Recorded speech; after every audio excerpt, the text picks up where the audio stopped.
going to sound old, and I know it's just today, but when we're putting team before self, that became very big, you know, and I think we got, you know, a team now and have had a team for several years where guys just care about winning. It don't matter how it gets done.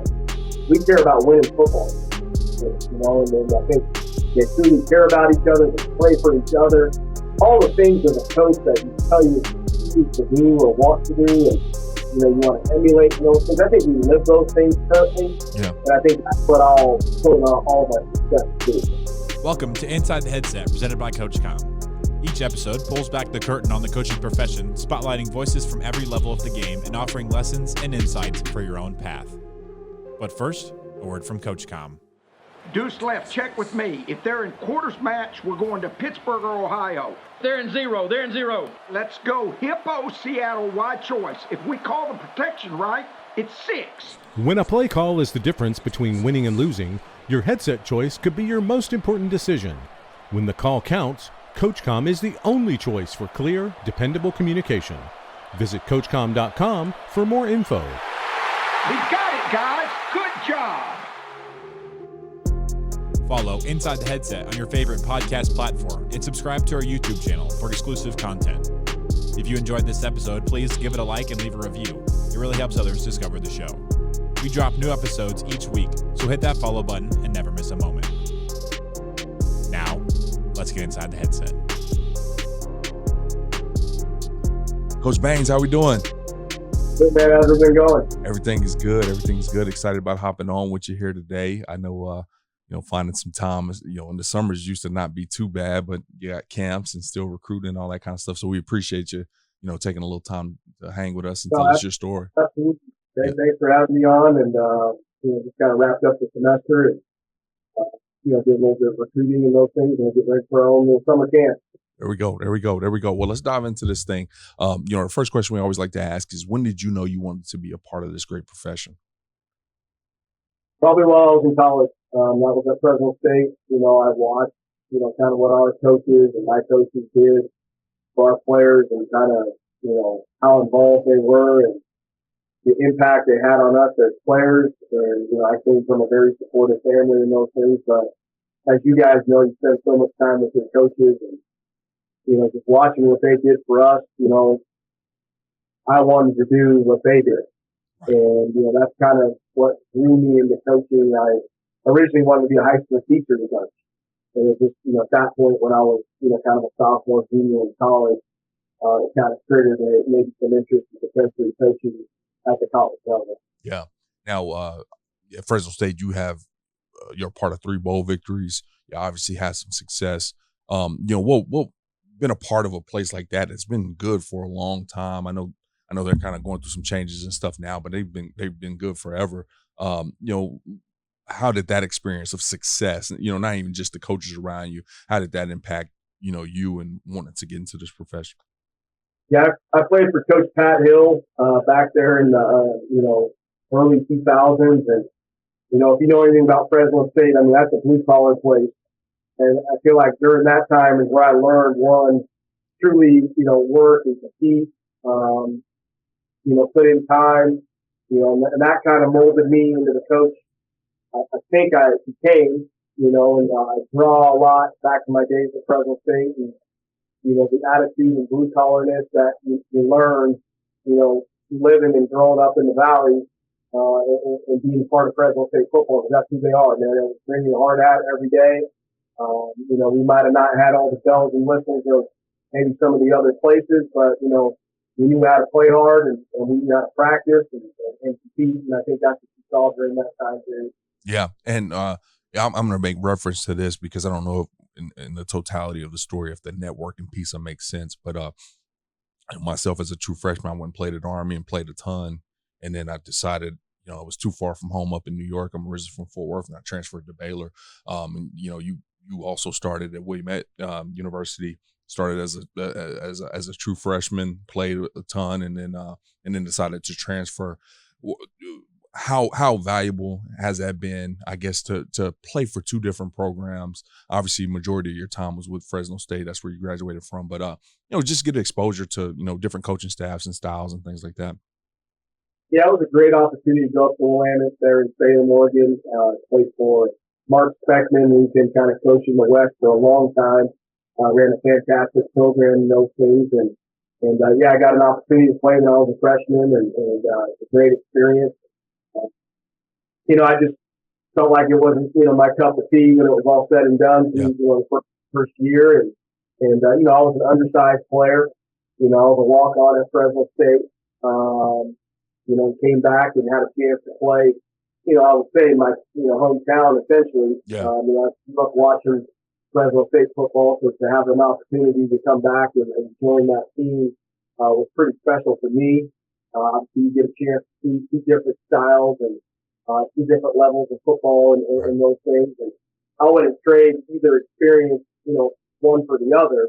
Obviously, I love being a Bulldog, but, I learned a lot of things while I was at Willamette. I learned a lot about myself, while I was there as well. And then obviously, transitioning over, to Fresno State, and the caliber of players that were on that roster and team. I mean, it was incredible, to see and compete with some of those guys. Amen. Now, like you said, you identified the fact that you wanted to be a part of the profession sometime during your plan days. Did you start laying any of the foundation or seeds at that point in time? Ultimately, the question is, how did you get that first opportunity to step into the profession?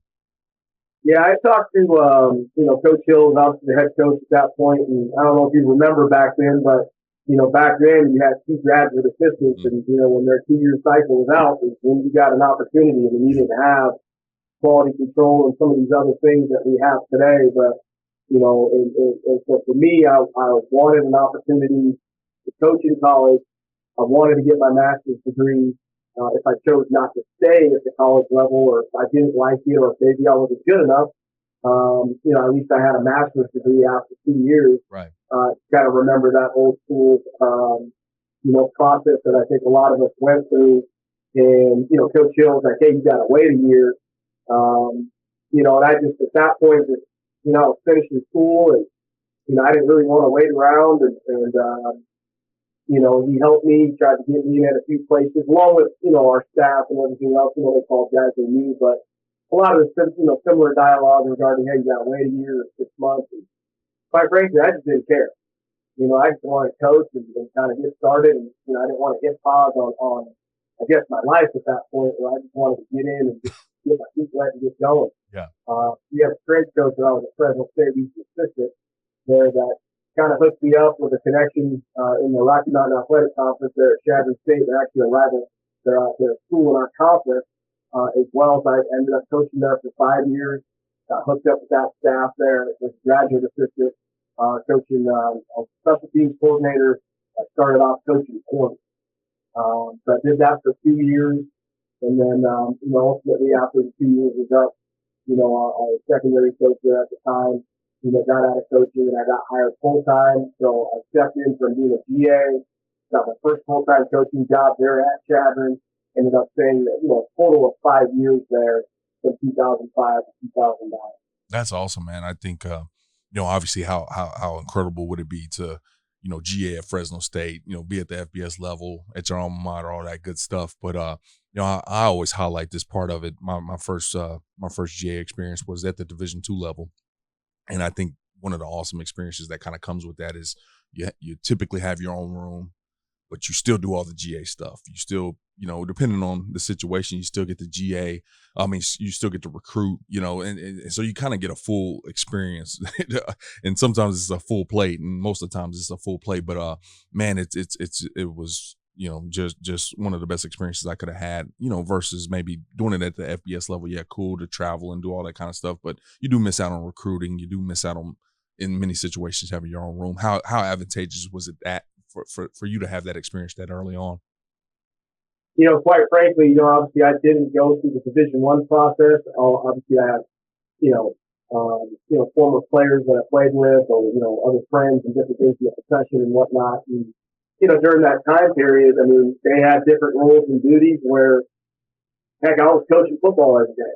Right. You know what I mean? It was just a lot different. And I think looking back at it, that was the best thing, that happened to me personally. I felt like coming out of college, I was coached extremely well by the staff we had at Fresno State.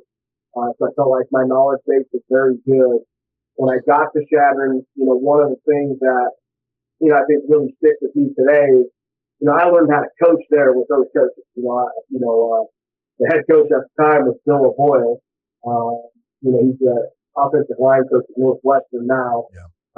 You learned how to coach underneath them. The defensive coordinator I have today here at Western, Todd Howard, I learned how to coach under those guys. I mean, you're coaching every play. You're not taking anything off. It's in meetings and in film and Indy and every team rep, like you're coaching that. Right. So whether I like to talk a lot back then or not, I mean, you learned how to open your mouth very quickly because, right. You weren't doing your job if you weren't doing those things. So, that was the best thing for me, getting into that role and being able to kind of, get my feet wet early. I mean, I think I was 22, 23 years old when that happened. I mean, we played in a bowl game in 2004, and 3 days later, I drove to Chadron, Nebraska. I had never seen it, never visited, never did any of those things, just backed up my truck and went. Just dove right on in. Now, and obviously you're sitting in the seat, you're sitting on this podcast because you've had a heck of a career and you're continuing to do well. So especially when I get, guys like yourself that are doing well, I like asking some of the questions that, if you weren't doing so well, it'd be a little tougher to answer. What were some of the things, you look back on that first year as a coach that you were just so wet behind your ears that you just, you didn't know what you didn't know. And you look back and, dang, man, I wasn't, I wasn't doing that great of a job. What were some of those things that when you step into the profession, maybe you can help some guys be better prepared for that you didn't know? Yeah, I mean, I don't know if you can ever prepare for it necessarily, even if you're around good coaches. I mean, yeah. I think those things help. But heck, you're drinking out of a fire hose every day. I mean, it's something new. You think you get a handle on something and then something else pops up.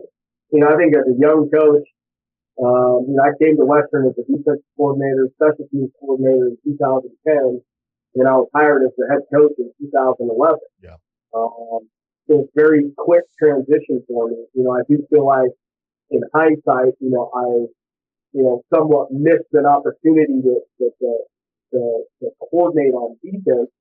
I would have liked to do it a little bit longer, but, it's the nature of the beast and it was the opportunity at hand. And, yeah. You just kind of learn it every day, and I think as a young coach, some of the things I didn't pay attention to, as much as I probably needed to, was probably at a Division II level, and I'm sure this would be the case at any level, but, the financial part of it, of how to operate the person. Like, what does it look like scholarship-wise?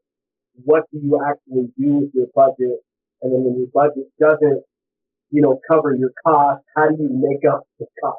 Yeah. Those are real things. Right. That I learned very quickly. And quite frankly, when I first started off as head coach and, you're a little reluctant or you're a little complacent to maybe be aggressive because you don't know how you're going to do some of those things. And just, the more experience you gain and the more I stayed here, you just kind of learn how you operate and learn a lot of those things as you go. And then, you're fortunate enough to have, mentors that you can call and get advice from, whether they're coordinators or have been head coaches or, talking to Coach Hill, I call him about things and, very helpful for me and at least give me his 2 cents. Obviously, he doesn't know our place like I do, but, I can take his input and get the feedback from him on a lot of those things as well. Absolutely. Absolutely. Now, you step in that role, like you said, 3 days after bowl game, hop in a vehicle and just head over to Nebraska and hit the ground running. Clearly, in those 2 years as a graduate assistant, you must have done something extremely impressive to impact your staff and obviously your head coach in order to be promoted. Kind of describe, how you approached that job and why you were able to get promoted within that time frame, as a graduate assistant. I think my approach, and I'm kind of like that even today, and you're never bigger than any job or task. Whatever was asked, you did. You never disliked anything. You just did what you were told. And so that was kind of my approach all the time. And then, whatever that duty or task was, you did it to the best of your, your ability, no matter what, and if you didn't know how to do it, you figured out how to do it. There was a lot of things, when I became a grad assistant, cutting up tapes and doing install tapes and all these things back then. And, back then, we didn't have the systems we have now where, heck, you're downloading everything and putting it on VHS, the DVDs at that point. Right. And those are things you were doing. And that took a lot of time compared to even today. We're successful for everybody. But, I think for me, I just want to do the best job that I could. And I wanted to work hard at it. And, for me, I wanted to be detailed. I wanted to, if we were doing something for our staff or our players, I was going to be detail oriented in everything I did. Yeah. And I think part of that for me probably came to, 22, 23 years old. I can't remember how old I was then, but, I became a special teams coordinator right then and there. Mm-hmm. And, you learn how to operate, your personnel, and you're dealing with not just coaching the secondary or coaching the specialist. Now I got an opportunity to help pull some guys from the offense and do those things. And, you try to create a roster of specialists, and that was the best thing for me, because I got to learn the players a lot more when you have to deal with both sides of the football, and trying to create one unit. So, I would say that's kind of been my path, and, what I probably learned the most and probably can adhere to most from back then was I put my head down and pull out, I did what I was supposed to do. Yeah. Well, I'm going to brag on you here real quick. Just kind of run through some of the things you've done as a coach. I'm keeping this chronological, so this all makes sense here in a second. But, throughout your career, you're back-to-back 10-win seasons and playoff appearances in 23 and 24, 2021 10-1 record, RMAC champions, first time since 1998 at that point, D2 playoffs, first time since 1997 at that point. 2016, you had 7 wins, most since 1998. Coached the 2016 Harlan Hill finalist, Austin Eckler, who's with the Commanders right now, running back, just involved with tons of off-the-field projects with the Gunnison County Partners Organization and Gunnison County Youth. Obviously, you've done a heck of a job. But the most impressive thing to me, and I just have to ask this as a special teams guy myself, is that little run at Chattanooga State, 30 block kicks in 5 seasons. And then you roll over to the RMAC, and you guys led the RMAC for a while in block kicks. We don't talk much ball on here because we won't let you guys do all the scheming on Saturdays and stuff like that. But what you cracked the code on something with the block kicks. How have you made it, kind of formed a knack at doing that? Yeah, I'm going to revert back to where I learned everything. John Baxter, who's currently at Fresno State, again, I feel like, he's one of the best teachers I ever had. And not just from, playing football standpoint. He teaches life skills, and he's been a pretty important role in my life as a coach. So he got us to believe these things when I was at Fresno State. And I carried those things over to Chadron, and I don't, historically they have been a good program.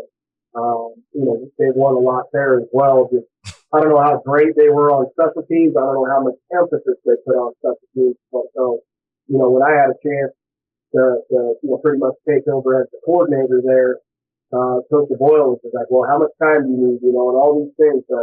It was drill work.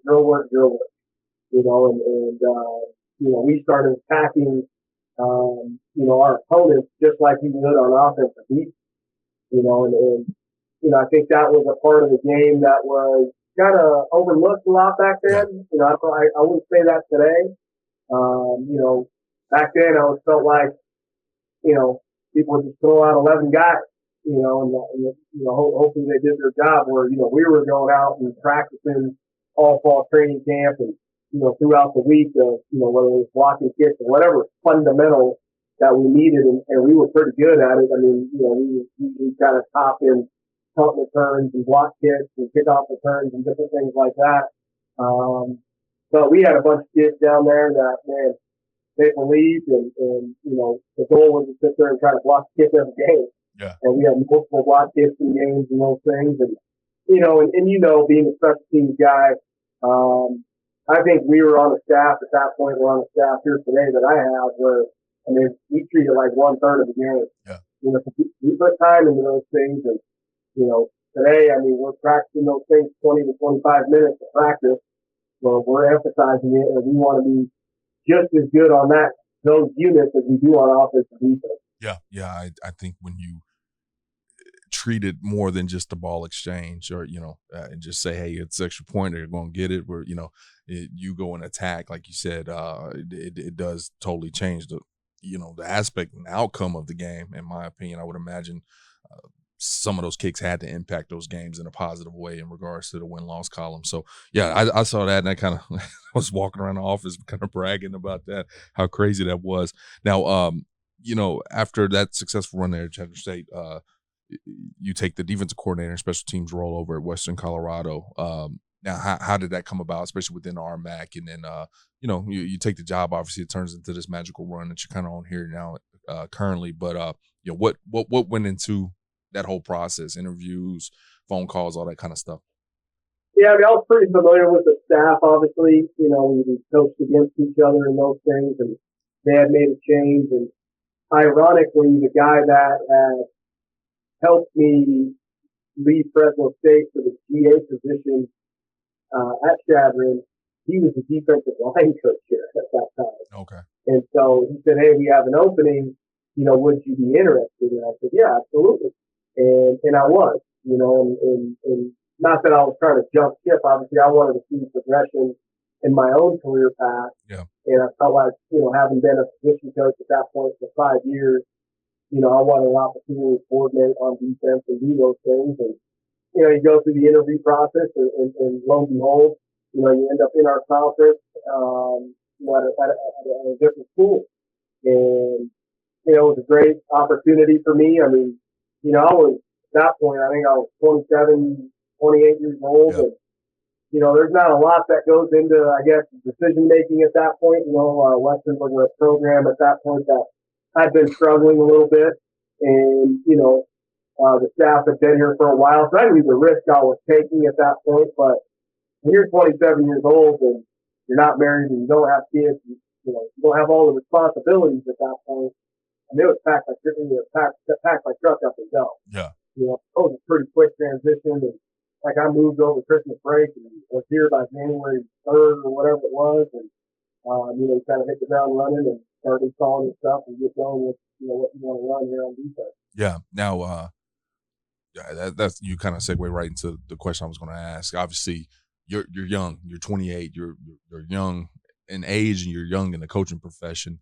In that short period of time, I know DB coaches have been in it for 20 years that have not embraced the front, the D-line and the backers. How did you approach, taking over a side of the defense, and making sure that you knew the front seven like you should? Or was that, making sure that you had a good staff that could supplement any of your, weaknesses at that point in time? But, how were you able to prepare for that D coordinator job in such a short period of time? Yeah, I mean, I don't think I truly learned that until I took this position, where you had to dive into it, obviously, a lot more than I previously had. Now, one of the things I did when I was at Chadron I sat through all those meetings. I wanted to know how the front fit the linebackers and the secondary fit the linebackers, right? So I was that coach.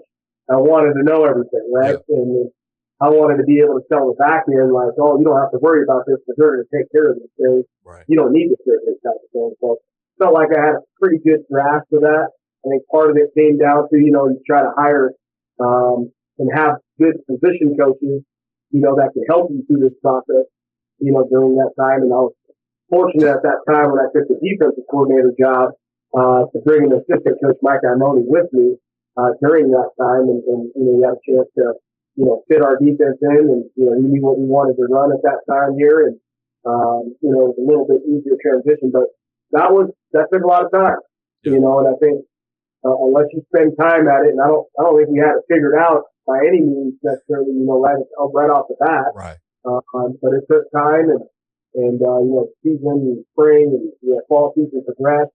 We figured out, hey, this doesn't make sense here. We can't run this for a bit.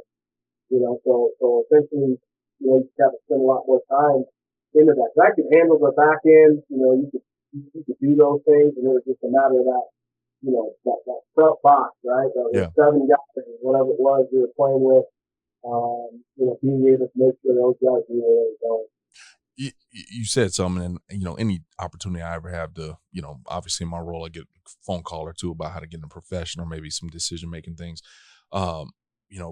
Anytime I hear somebody say this, I love to highlight it, and if you can expand on it, if you can, or not. I mean, you said enough there, but you talked about when you were working the back end, you were always attuned. Like, you didn't just watch 7-on-7 and then not watch inside run. You wanted to be plugged in to know how it all connected and it all fit. And me as an offensive coach, that's kind of how I was. I always wanted to make sure that my kids understood what was going on, whether I was coaching running backs or receivers. I wanted you to understand the grand scheme of things. I felt like it made me a better coach and thusly made my players better players. Why would you encourage a young coach to do that? Don't walk out when it's inside run when you're the DB guy and vice versa. Why would you encourage guys not to do that? Yeah, I mean, just piggybacking your comment there. I mean, I watch more inside run than I watch 7-on-7. Yeah. And for me, I mean, you teach those guys, on your own, and that's you're out space type of drill, and I think for me, I mean, to get guys to play faster, if they understand what's going on in front of them, absolutely. I mean, those guys can trigger and never be wrong, essentially, right? Like, based on whatever defense you run and whatever your calls are, if you know where the fits are supposed to be, a safety's never going to trigger a gap or shouldn't trigger a gap. Otherwise, you're doubled up in gaps. Right. So it would actually speed them up knowing that, hey, this guy's going to make the tackle or I'm going to be the cutback player and I'm the guy making the tackle. Right. So we were pretty fast with our footwork, in those things. And, quite frankly, I mean, during that time period, you also probably had more traditional pro-style football going on. We were starting to see the spread a little bit more back then, and teams were getting in 3 wide and 4 wide and those things. But heck, you were playing with tight ends and fullbacks back there. Yeah, I know that maybe sounds old now, but that's what it was. Right. And so you had a few of those, like that. But I would spend more time with those guys because I just felt like it made our guys play faster. So if I could learn, hey, the D-line's doing this and the back are straight here, and I could tell a secondary guy, like, you're never going to be a front-side player on this play if everybody's in their gap or, doing their job. So you can tell a guy he can trigger fast or trigger slow with a true read, based on your fit, coming from a second-level position. Absolutely. Now, the second thing that kind of came up in my brain here, and I don't want to speak for you by any means, but I think even as a young head coach, which you were, especially early on,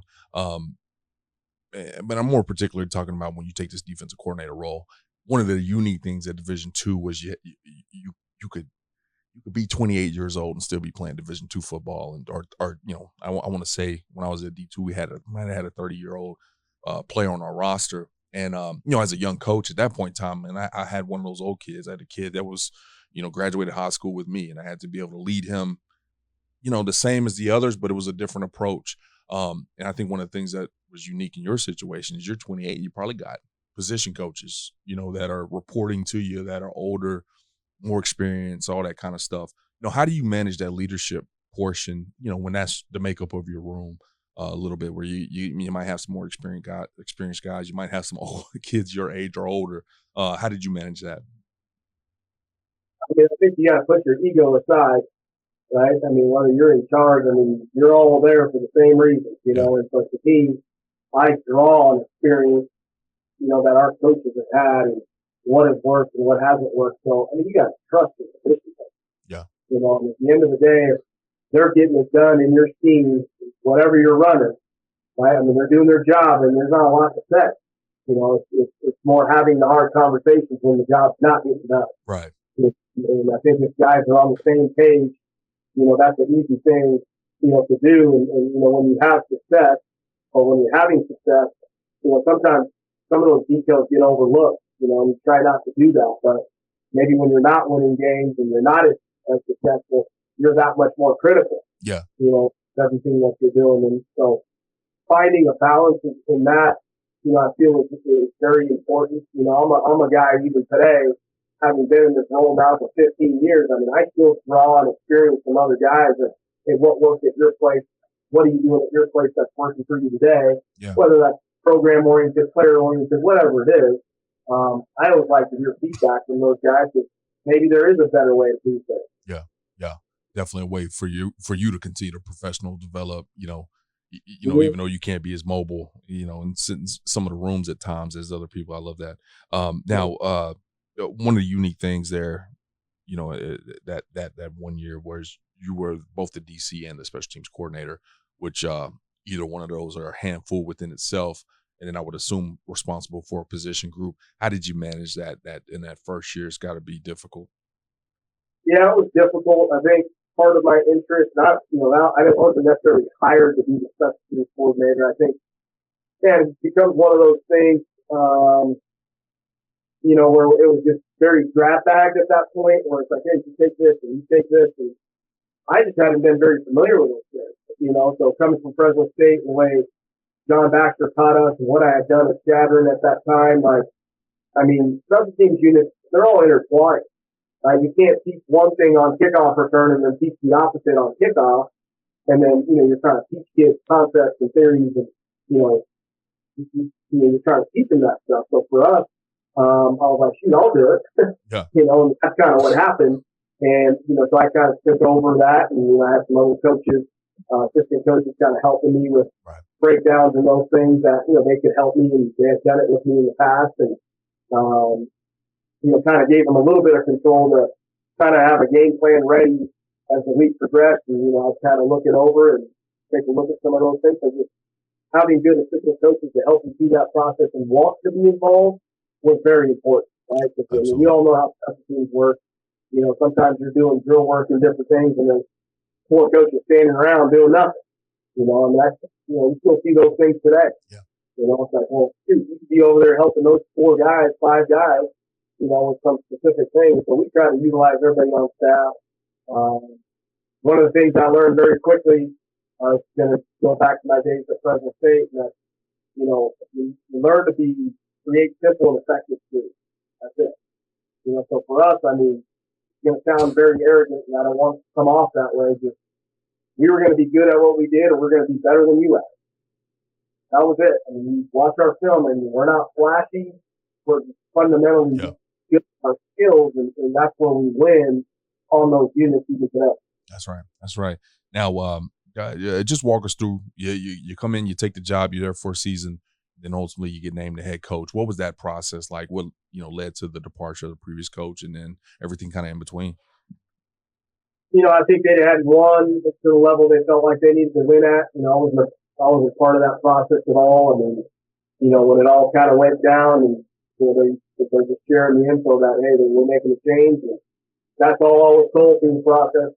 We were fortunate enough, myself and our D-line coach at the time, the AD we had kept us on.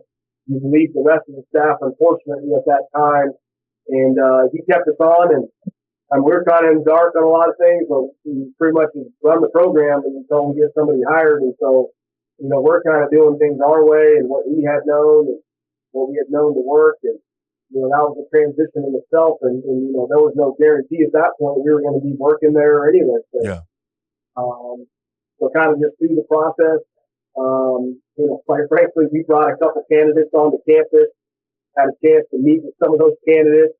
And for me, I was, at that point, kind of going to try to stay on, if I could, on staff, and then get a chance, hopefully, to, interview with whoever was hired, throughout that process. It wasn't until about halfway through the process, when we started bringing candidates on. At that point, I had gotten a lot of feedback from, my coaching circle that, we should apply for the job. And, it really hadn't crossed my mind, quite frankly. I just wanted to coach football. Yeah. I wanted to be a coordinator, and there was nowhere in there at some point, yes, but there was nowhere in that near future had I thought about being a head coach. Right. And I went in and talked to the AD at the time, and I was like, hey, look, I'd like to put my name in if you take it. I would just like to keep it kind of under wraps, because I wanted an opportunity, if I wasn't hired, to interview with the next head coach. Yeah. And I didn't want it to be a weird thing where I applied for the job and then now I'm trying to stay. You know what I mean? So we kind of kept it under wraps a little bit, and I think they went through the process where the guys were turning down the job or not offered the job. I'm not really sure. You have to ask those guys, and lo and behold, they had me coming in for an interview. I actually was home back in California for the holidays, and I get a phone call saying, "Hey, we want to fly you back early and get this process, go through the interview process to do those things." So I flew back early and interviewed, and got hired there at the beginning of January at some point. So I would imagine that was your first. I mean, this has got to be one of your first 3 interviews, first of all, in totality of your coaching career, but definitely your first head coaching interview. Once again, we don't know what happened with the other candidates, but all we know is you got the job. Yeah. If I'm asking you, which I am, what do you think you did in that interview to kind of knock it out the park and solidify yourself as the head coaching candidate? As the head coach. I think just being on staff, one, kind of have the ear of your team at that point. And I think I had a pretty good feel for the team. I think they had a good feel for me and what I might potentially bring, if hired in that role. I do think this, job here at Western back in 2011 today, you got to grind here. Yeah. That's what it is. I mean, this isn't, some cupcake job or anything like that. I mean, this is, and I'm not trying to discredit any other program. Yeah, absolutely. I get it. You got to work here, man. I mean, you're the jack of all trades. I mean, and being in this role and the staffing that you have, and we don't have CAs and some of those things here, and so we do it all. From trying to help advise our kids to doing equipment, to doing travel, and the Division II world, how it works. Mm-hmm. So I think this was a job that you needed somebody who's going to be here, and that's what I was going to do, right? Like, this was a place that, quite frankly, I can tell you this now, but, everybody was told, like, you'll never win that. Yeah. And you'll never do those things at that place. They're not set up to win, and they can't win at that level and sustain and do those things. And, maybe they were right on some of those things, and I get it. So that was the chip on my shoulder going, oh, well, I won't get it done. And so we kind of went through that process, and I think I did a pretty good job in the interview at that point, and I think it felt pretty good. Yeah, hiring for the position. Now, that's awesome. Now I can only imagine how ecstatic you were when you got that call or had that handshake that kind of solidified the job. So I want you to talk about really quick the excitement that came with getting the job, and then the first time that door, somewhere in that room closed, and you were in there like, okay, now I got to do this job. Kind of the difference of hey, now it's time to go to work in a situation where many people say you can't have success. I mean, I was excited, man. I was young. I didn't know what I didn't know, right. And it was, everybody's excited, right? Your colleagues and your former coaches and players and all those things, and guys I played for, and that lasted, about 24 hours. And then, like you said, that door closes and you're like, man, what did I get myself into? Right. And that's what it was, right? Because you got to learn all these things and, some of the duties and different things that you haven't done before. And you got to figure those things out. And you have to do them very quickly because, that time period was January and we're recruiting and I'm trying to hire staff and do all those things. And you're doing a lot of things at one time, and those are, that first, 6 months was a lot of nights in the office, and as young coaches, you did those things as it was, but, I mean, it was from sun up to sundown, yeah. That was an everyday thing, and, trying to get the staff intact and get coaches here to go out and recruit. Yeah. You have that, same February signing period and those things, but, you had some of that, but it was a lot, quite frankly. And, again, I referenced this earlier, but I was fortunate that I had mentors and coaches and colleagues that I could call and ask for advice. And I'm just not one to, if I don't know something, I'm going to call somebody. Yeah. So it's not an ego thing for me, man. If somebody can help me, and I know they've done a good job where they've been or whatever it is, if they can help me progress in this role as head coach, and I call those guys.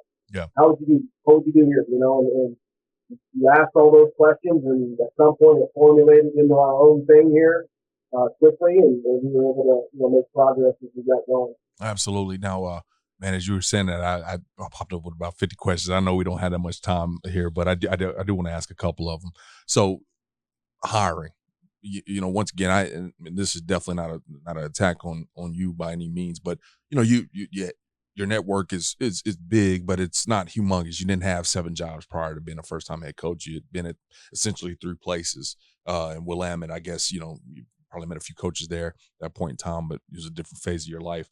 What was your approach to hiring people that, you can get into the building and trust and know that they'll get good work? And, obviously everybody wasn't going to be directly from your tree. How did you approach hiring that first staff?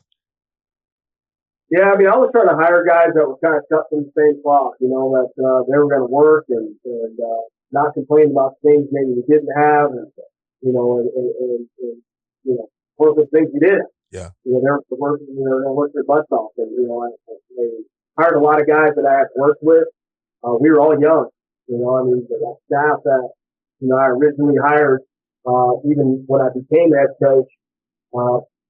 If I remember right, most of those guys were younger than me, and part of it was, I couldn't get an older coach, because I'm the young guy at a program that has been struggling. It's like, well, why would I come there? Yeah.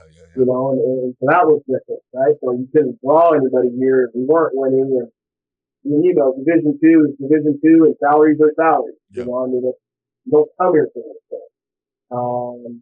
So it's hard to get a seasoned coach. I think in hindsight, when I look back, even at those early days, and not specific to any hire I made, I think I was timid as a young coach too. Where it's like, you don't want to hire that guy. Yeah. He's going to know more than me, or he's going to tell me what to do. And, those things were running in my head a little bit, as well. But, very quickly, as I kind of progressed the first couple of years, and we had some staffing changes and different things, man, I got away from that so fast. Yeah. Where it was like, man, if this guy's going to help our program progress, why wouldn't I hire him? Yeah. If he's going to help me become a better coach, why wouldn't I hire him? Right. And that's kind of the route I went, with our hiring process and those things. Getting guys that fit us, that I felt, wanted to be here. Yeah. And they weren't going to be one and done. And I know, everybody hires good coach, you can't keep guys and all those things. I understand how that process works, but I wanted to hire who I thought might be here for at least 2 to 3 years. Mm-hmm. Where we could have some continuity of some positions, So sometimes maybe I didn't hire the most qualified coach because I thought he was going to be here for 6 months and be gone. Yeah. So I hired a different coach at times, and all the hires I've made at this point, for the most part, there's some connection intertwined somewhere. Yeah. That's our, coaching profession, as you know, whether they've worked for me, whether they work for somebody I work for, and those things. Word of mouth is, pretty important with guys you trust, where, they want to see a good fit for your program as well. So, I think I trusted those guys, and we've been fortunate enough to hire some pretty good coaches. Absolutely. Well, I appreciate your transparency there, especially with the part where you're kind of talking about, just being the young first-time head coach. You want to be the guy in the room, and then all of a sudden you realize that, hey, if somebody can come bring value, that is huge. It was challenging, to be honest with absolutely. I can only imagine. And I think just not having been in that position before to hire all the positions, I think, suits you a little bit. Yeah. And it's like, well, what's this guy really going to be like? And the other draw here that I don't think you're aware of, Colorado is beautiful, Gunnison is beautiful. There was times I got kind of, lesser word, kind of an older coach, that was very interested in positions here where, they started talking about, like, I can see myself hiring them. Yeah. I was like, well, I don't hire them. You know what I mean? I want to hire somebody that wants to be here and going to give it his all. And, this wasn't the landing spot to hire, essentially. Yeah. So that, you got to decipher between a lot of that stuff. Right. We went through the process, and, I'm sure I've made errors along the way and made good hires along the way. That's just part of it, Yeah. And this seems like a thing, especially at the divisional spots, that is probably ongoing in regards to, guys, a 23-year-old guy or 29-year-old guy, and saying, hey, this is my my end goal here is to come work here forever. You know, you got guys that are going and take maybe higher paying jobs or better jobs, you know, however you define that, I guess. But, you know, so you're always hiring, and, you know, obviously the firing is a part of that whole deal as well. So I know I appreciate you kind of lifting up the hood and let us take a peek at that. Cause I do think, you know, it's, I don't know if there's a science to it. I don't know how you get it right. And, you know, I'm sure every staff, you may have a guy or two that you're happy you got, and maybe not so happy that you got. And, you know, it's just kind of an interesting thing. So I appreciate you sharing that. Now, let's talk about longevity in this profession. You know, to be at a place since 2011, I mean, that's unheard of. You know, it just kind of unfortunately is where the profession is at this moment. You know, and I kind of highlighted some of your, you know, some of your accolades and your team accolades there. You know, from a job that wasn't that desirable to back-to-back 10-win seasons in 23, 24. You know, what do you credit that to? What do you credit that success to, especially, you know, as you start talking about things like those buzzwords, culture and all that kind of stuff? Obviously, it's been a mega blend of, you know, your experiences plus some of the guys that you brought in. You know, how have you been able to create that culture, and how's it been to bring that program success? You said the word culture. I think we've been fortunate with the staff that we've had. We've stayed intact pretty well, to be honest with you. You know, I got assistant coaches now that have worked here, you know, some of them 10 plus years with me. Yeah. Some at, you know, 6-7 years. You know, of course you'll hire new coaches and those things, but I think we've had pretty good continuity, where our kids have been running the same system and all those, you know, things that you want, to see that same success. And so, you know, I'll credit our coaches, and then our players. I mean, it's all about the players, right? I mean, we've had just more and more buy-in every year since I've been here, you know, and I think at the point where, you know, kids were putting, it's going to sound old, and I know it's kids today, but when we're putting team before self, that became very big here, you know, and I think we got, you know, a team now and have had a team for several years where guys just care about winning. It don't matter how it gets done. We care about winning football, you know, and then I think they truly care about each other, they play for each other. All the things as a coach that you tell you to do or want to do, and, you know, you want to emulate those things. I think we live those things currently. Yeah. And I think that's what I'll put on all of our success too. Yeah. We're fortunate enough to get some very good players, and we've been fortunate enough to have great leaders, you know, on our football team for the last 4 or 5 years. And I think that's when we kind of really took that jump. So kind of post-COVID, you know, is where you kind of saw our change a little bit as a program. You know, and so just we try to recruit guys, Mario, where they want to be here. You know, I mean, it's a small town, you know, and those things. Western Colorado is a great university. It's a beautiful location. You know, all those things that, you know, you're still pitching recruiting. I mean, we have those things, right? Yeah. Like, but it takes a special kid to want to come here. You know, we're pretty far, essentially, from the city a little bit, you know, when it comes to that. But if a guy, you know, young people today, right, they tell me, Coach, I just want to get my degree and play at a high level of Division II football.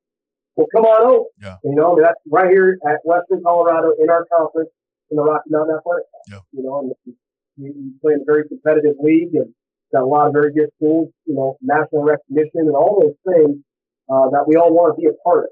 Right. And, you know, I got some great colleagues in our conference as well. And I think we've been just fortunate, you know, with our players. The buy-in has been incredible by these guys, you know, and you know, Division II, you're going to remember how this works, Mario, where, you know, you can't require guys to be here in the summer and they're all working jobs and doing all these things. And, you know, we have somewhere around 40, 50 kids here most of the summer, and actually all work 40 hours a week, right? Because they're trying to make ends meet and feed themselves, and we want them to lift and run and do all these things. And, you know, we're not paying them to do this stuff, which, you know, that's part of our game's changed a lot now, today. So that's changed a lot. But, you know, I think we truly get guys that want to be here, you know, that want to be a part of our program, and you know, they want to have the success.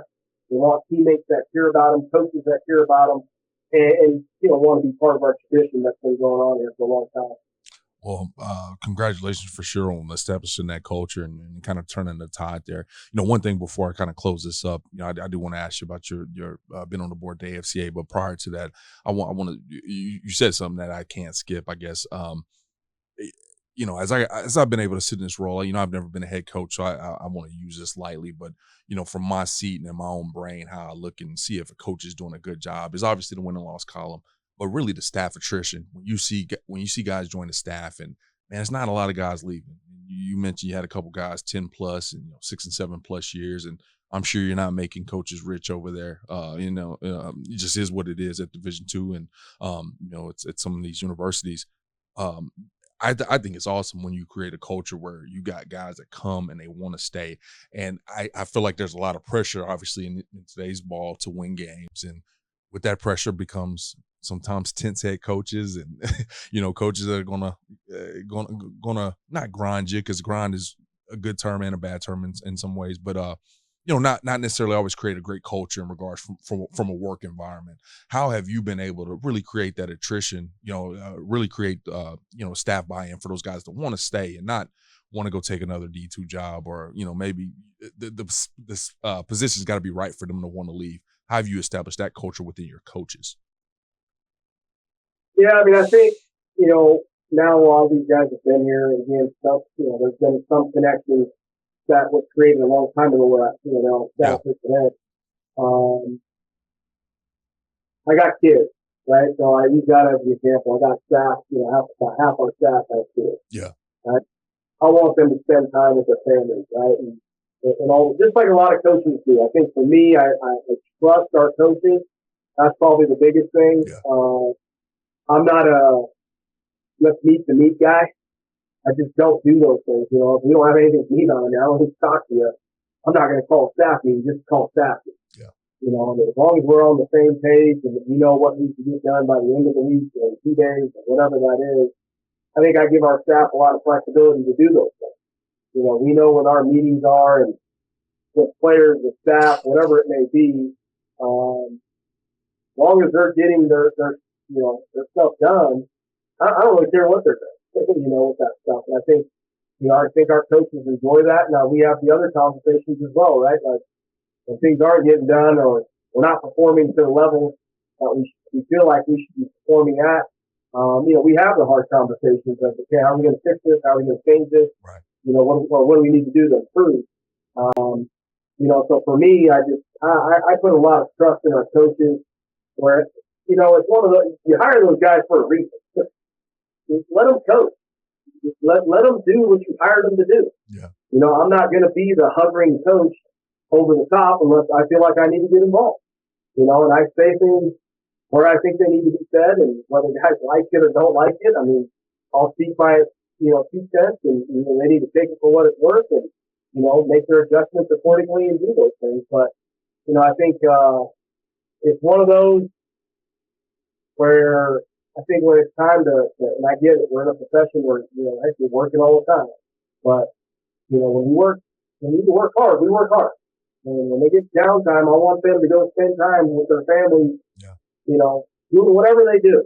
Whether they like to play golf or they like to keep the kids fishing, like whatever those things are, I want them to have the opportunity to do that. And, like I said, I have young kids of my own, so, I try to spend as much time with those kids as you can too, and then so as you miss, their young years.